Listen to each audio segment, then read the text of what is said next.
Buenas tardes, les saluda Leonardo Tello, profesor del Libro de Santiago y también anciano en la Misión Bíblica Bautista Dulos. En la apertura de la Academia Bíblica estamos enseñando el curso de Santiago y esta es la primera clase del día de hoy, la introducción, donde estaremos viendo un poco acerca de rasgos importantes acerca de esta carta y también el primer versículo del primer capítulo del Libro de Santiago, que es el saludo de Santiago a sus destinatarios.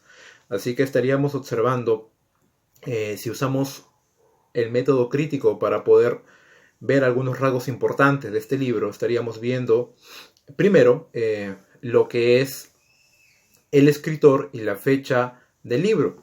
Se dice que el escritor fue Santiago, o Jacobo, o Santiago el Justo, de quien se piensa fue el medio hermano de Jesús. Eso lo enseña en Mateo capítulo 13, versículo 55, y en Marcos capítulo 6, versículo 3.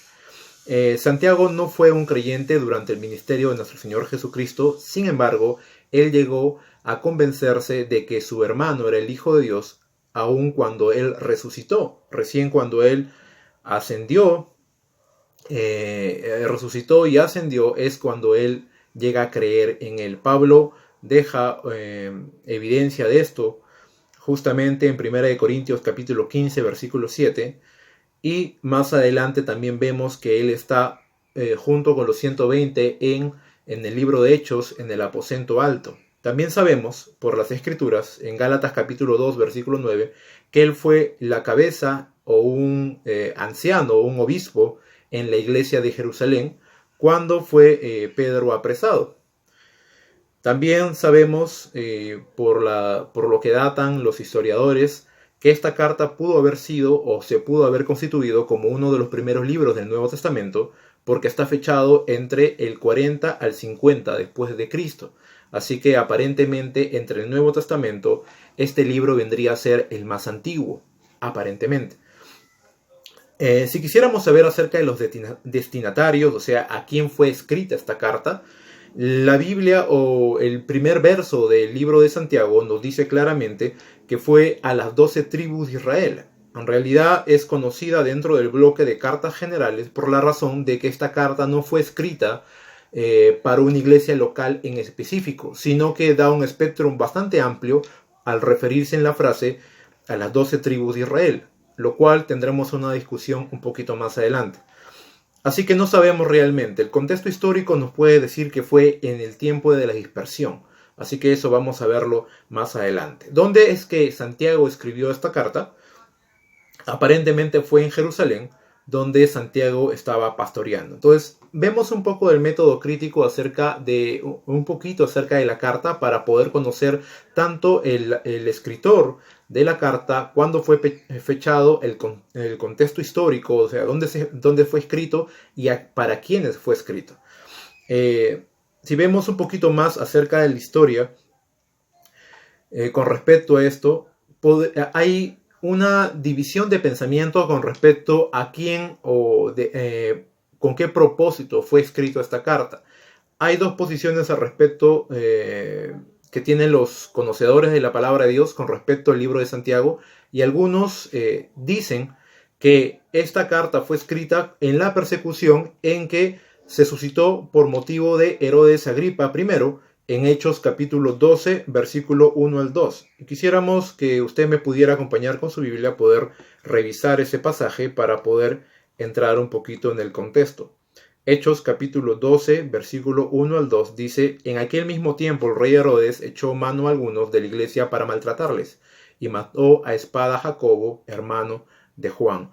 Entonces ahí se ve claramente que hubo una persecución. Sin embargo, esa es una de las posturas que muchos tienen con respecto al origen por el cual se escribió la carta de Santiago. Otros piensan que esto se dio después de el ajusticiamiento que recibió Esteban, el primer mártir de la iglesia, y que por motivo de esto y la persecución que vino en el tiempo en que Saulo todavía no era Pablo, es que se escribió esta carta o a razón de esto.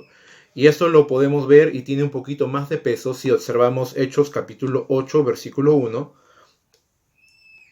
Y dice así: y Saulo consentía en su muerte. En aquel día hubo gran persecución contra la iglesia que estaba en Jerusalén, y todos fueron esparcidos por las tierras de Judea, Samaria, salvo los apóstoles.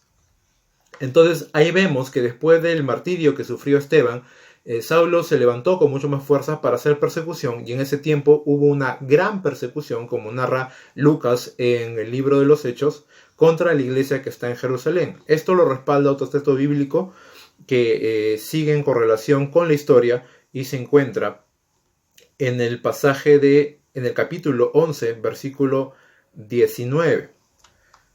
Dice así: Ahora bien, los que habían sido esparcidos a causa de la persecución que hubo con motivo de Esteban, pasaron a Fenicia, Chipre y Antioquía, no hablando a nadie la palabra, sino solo a los judíos. Entonces, ahí hay claramente una relación.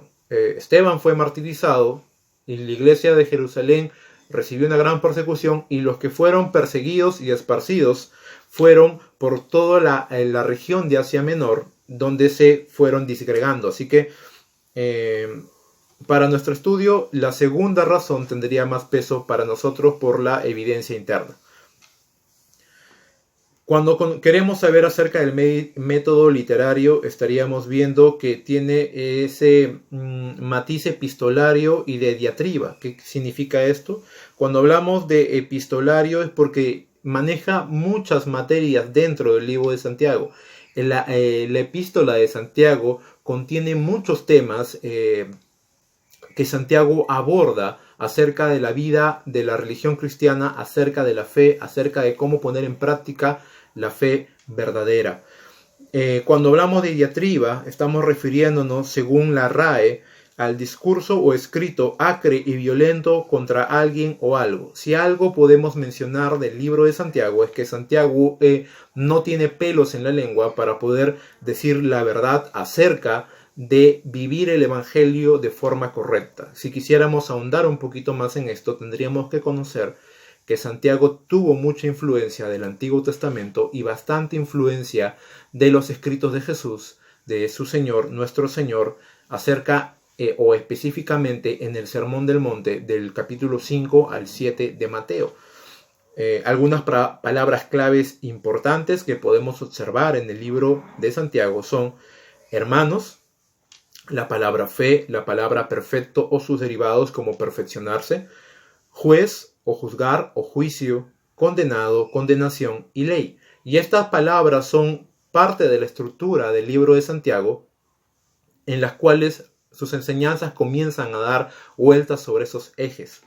Algunos problemas a tratar con los cuales se escribió el libro de Santiago fue aparentemente que el problema surgía en judíos convertidos al cristianismo que estuvieron dependiendo tanto de la fe que se olvidaron de aplicar la fe en sus obras y dejaban, se escudaban diciendo que tenían fe, sin embargo no aplicaban lo que ellos decían tener, y había una incongruencia en la vida de ellos porque muchos de ellos estaban tentados tanto al volver al judaísmo como a enriquecerse, como en medio de la persecución dudar de Dios y tratar de retroceder o apostatar de la fe. Y eso es algo que Santiago va a atacar directamente en su carta. Un verso importante que deberíamos considerar en Santiago capítulo 1 versículo 22 que también es uno de los versos claves, es: sed hacedores de la palabra y no solamente oidores, engañándonos a vosotros mismos. Eso dice Santiago capítulo 1 versículo 22, y es parte del corazón de el escrito de Santiago, por el cual él ataca el hecho de decir saber muchas cosas, sin embargo no aplicar ninguna de ellas.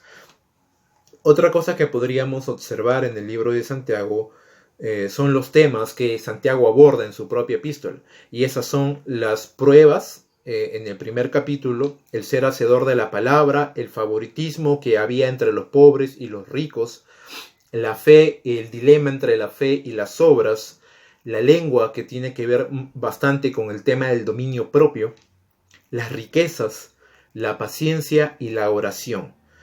También, como mencioné hace un instante, Santiago es muy conocido por sus referencias al Antiguo Testamento. Exactamente hace 40 referencias al Antiguo Testamento y se le considera uno de los libros sapiencial o de proverbios dentro del canon del Nuevo Testamento, por la sabiduría que aborda y trata de aplicarse en la vida cotidiana. También vemos una marcada influencia de nuestro Señor Jesucristo cuando se habla acerca del Sermón del Monte, y hay exactamente unas 20 referencias que vamos a ir viendo a lo largo de este estudio del libro de Santiago. Algunos versos importantes que podríamos considerar, y lo dejaremos en la hoja de trabajo, va a ser Santiago capítulo 1, verso 12, el capítulo 2, verso 10, verso 24, el capítulo 3, verso 1, etcétera, etcétera. Hay varios, no podríamos centrarnos en un solo verso clave, porque el tópico que maneja Santiago es bastante amplio. Son varios temas que él aborda y de cada tema podemos extraer un pasaje clave que vamos a conocer en este estudio. Ahora nos toca ver lo que es la introducción a la carta y estaríamos viendo el primer pasaje del primer capítulo. Dice así: Santiago, siervo de Dios y del Señor Jesucristo, a las 12 tribus que están en la dispersión, salud. Estamos usando la Reina Valera del 60 para poder hacer nuestro estudio. Si es que usáramos alguna otra traducción, lo vamos a hacer conocer durante los videos. Nos quisiéramos centrar en el primer aspecto de lo que está diciendo Santiago aquí. Primero él se presenta y dice: soy Santiago, siervo de Dios y del Señor Jesucristo. Ahora, aquí hay unas observaciones interesantes con respecto a la carta, ya que en la Biblia encontramos varios Santiagos y quisiéramos poder saber a qué Santiago se refería. Primero encontramos Santiago, el hijo de Zebedeo, que era un apóstol, que lo ubicamos en Marcos capítulo 3, versículo 17, y su nombre aparece en Hechos también, capítulo 12, versículo 2, donde Lucas nos narra que fue muerto este Santiago a manos de Herodes Agripa I, y eso sucedió en el 44 después de Cristo. Así que esto nos deja un espectro de muy poco tiempo para poder atribuirle esta carta a este Santiago, que era hijo de Zebedeo. Así que al inicio de la carta, Santiago no hace atribuciones de ser hijo de Zebedeo para identificarse, y tampoco menciona ser apóstol, porque este Santiago sí era un apóstol y fue muerto en Hechos capítulo 12. Encontramos también otro Santiago, Santiago hijo de Alfeo. Eso lo encontramos, también era un apóstol, y lo ubicamos también en los discursos que encontramos en los evangelios, cuando se narra acerca de los 12 apóstoles o los 12 discípulos, cuando se les comisiona para la labor, y también en Hechos. Pero sin embargo no hay mayor información en la Biblia acerca de Santiago hijo de Alfeo, ni cómo vivió ni qué cosas hizo, así que tampoco no podríamos atribuirle esta carta a este Santiago hijo de Alfeo, y tampoco la carta nos da algún alcance para identificarlo. Santiago el menor, Marcos capítulo 15 versículo 40, nos narra exactamente que este Santiago era hermano de un tal José y una tal Salomé, que eran hijos de María, no María la madre de Jesús, sino otra María, ya que los nombres como José, como Pedro, como Santiago, como María eran comunes en el antiguo Israel. Así que esta era una María, pero no María la madre de Jesús. Se dice que posiblemente era el menor por su edad y por su estatura. Tal vez era el menor de los hijos o era el más bajo entre los hijos. Así que la Biblia no da mucho alcance acerca de este Santiago el menor. Y tampoco sabemos nada de la vida de él, porque la Biblia nos relata con mayor énfasis o con mayor apertura acerca de la vida de este hombre. Sin embargo, se presume que era María, madre de él, y que ésta a la vez era mujer de un tal Cleofas. Y eso lo narra Juan capítulo 19, versículo 25. Santiago, el padre de Judas. Este Santiago no era un apóstol, Judas sí era un apóstol, y dice, nada se sabe acerca de esta persona en particular, a no ser que era el padre del apóstol Judas, pero no el Iscariote. Y eso lo narra Lucas capítulo 6, versículo 16, pero tampoco sabemos que este Santiago, el padre de Judas, llegó a escribir ningún libro. Ahora nos queda el quinto y último, que vendría a ser Santiago, el medio hermano de Jesús. Los evangelios lo mencionan como uno de los hijos de María, la madre de Jesús, en Marcos capítulo 6, versículo 3. También se sabe que él con sus hermanos no creyeron en él y no tenían fe mientras que duraba el ministerio terrenal de nuestro Señor Jesucristo. Conocemos que después de su resurrección, él sí tuvo fe y estuvo esperando con los demás discípulos, los 120, en el aposento alto, y eso lo narra Hechos capítulo 1. Sabemos después que cuando Pedro fue apresado en Hechos capítulo 12, Santiago asume el liderazgo de la iglesia en Jerusalén, se muestra prominente por lo que vemos en el transcurrir de la historia de Hechos, también como cabeza de la iglesia, y eso vamos a revisarlo un momento en Gálatas capítulo 1, versículo 19 y el capítulo 2, versículo 9. Vamos un momento a Gálatas capítulo 1, versículo 19, y dice así: Pablo, después pasado 3 años, subí a Jerusalén para ver a Pedro y permanecí con él 15 días, pero no vi a ninguno de los otros apóstoles, sino a Jacobo, el hermano del Señor. Ahora, Gálatas capítulo 2, el verso 9, dice así: y reconociendo la gracia que me había sido dada, Jacobo, Cefas y Juan, que eran considerados como columnas, nos dieron a mí y a Bernabé la diestra en señal de compañerismo para que nosotros fuésemos a los gentiles y ellos a la circuncisión. O sea, los pilares en ese momento eran Cefas, que era Pedro, Juan, y Jacobo, que era Santiago. Eran los pilares de los apóstoles en la iglesia de Jerusalén, y aceptaron a Pablo como misionero y recibieron y lo encomendaron a la obra de Dios.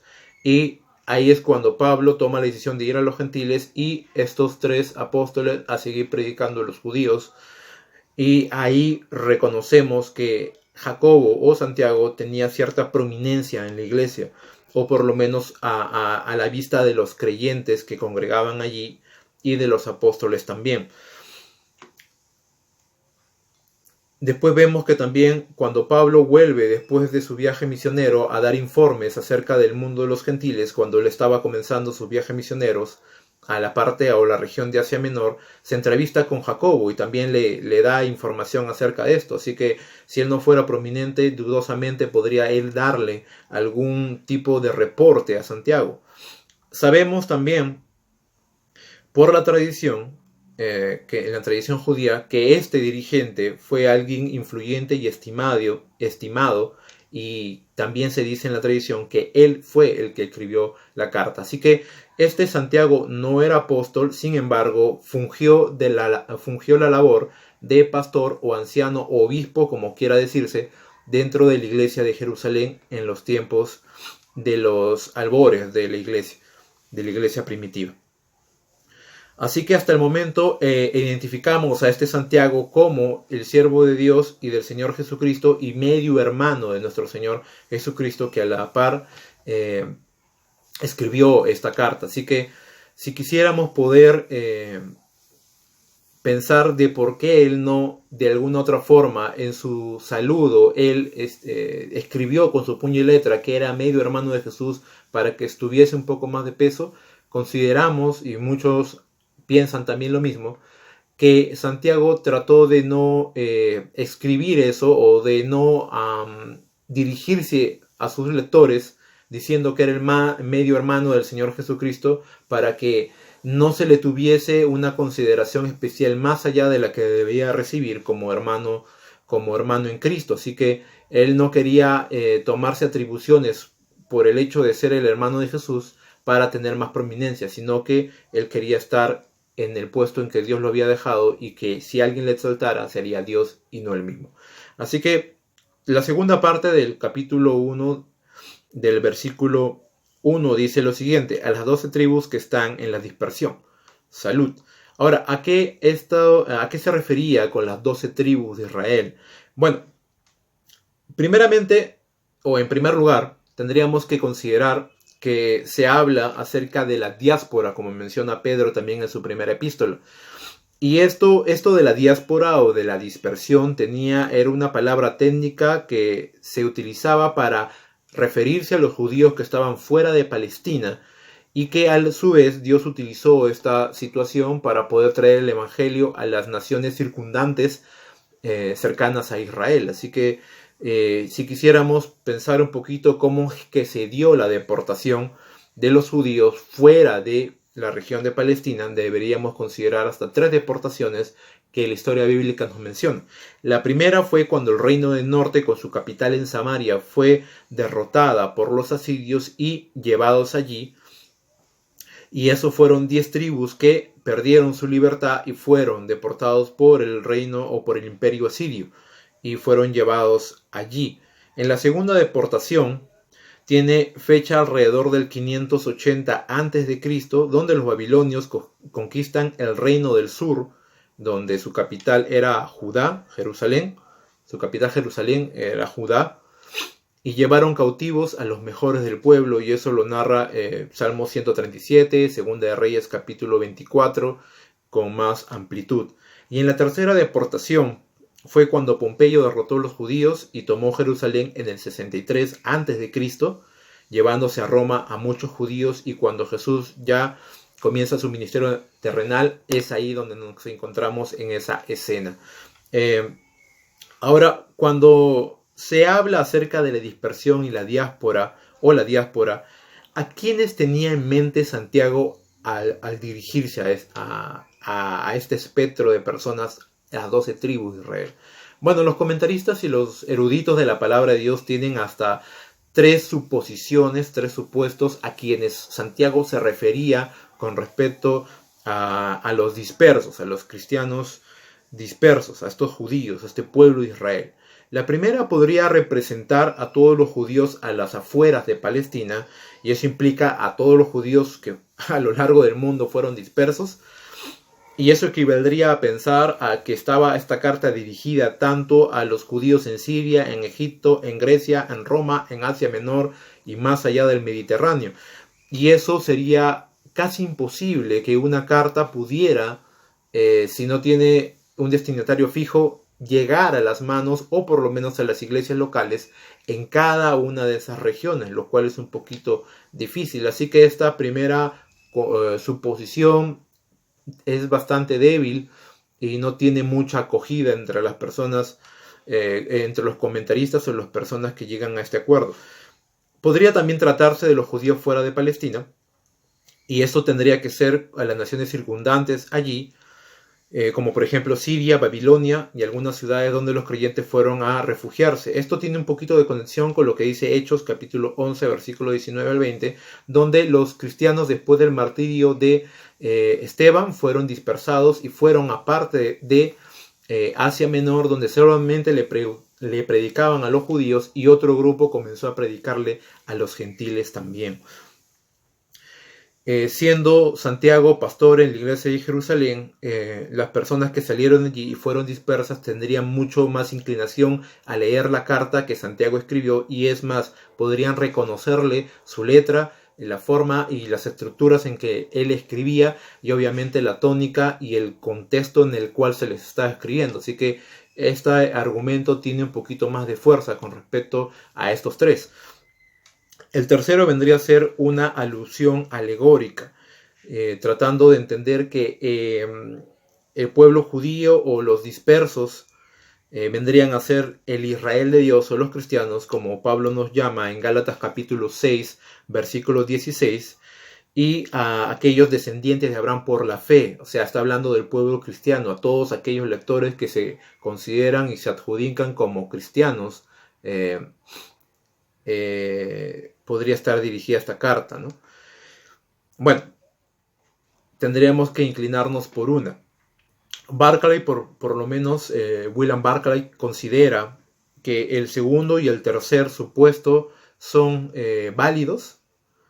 Sin embargo, Simon Kistemaker, él opina que básicamente el segundo supuesto es el que tiene más fuerza y más predominancia entre estos 3. Bueno, para casos de nuestro estudio nosotros nos vamos a apoyar en el segundo supuesto, considerando que Santiago escribió a la tribu de Israel o sea, aquellos que salieron de la iglesia de Jerusalén y fueron dispersos por la persecución que originó Saulo y después de la muerte de Esteban, y que se clarifica en Hechos capítulo 11. Así que esto fue todo, amados hermanos y amigos que están llevando el curso del libro de Santiago. La ficha de trabajo se les entregará a ustedes por medio del correo electrónico o al buzón de sus números celulares en la aplicación de WhatsApp. Así que sigan conectados para poder aprender un poquito más. Esta fue la primera clase y con ustedes, Leonardo Tello, anciano de la Misión Bíblica Bautista Doulos. Se les bendice.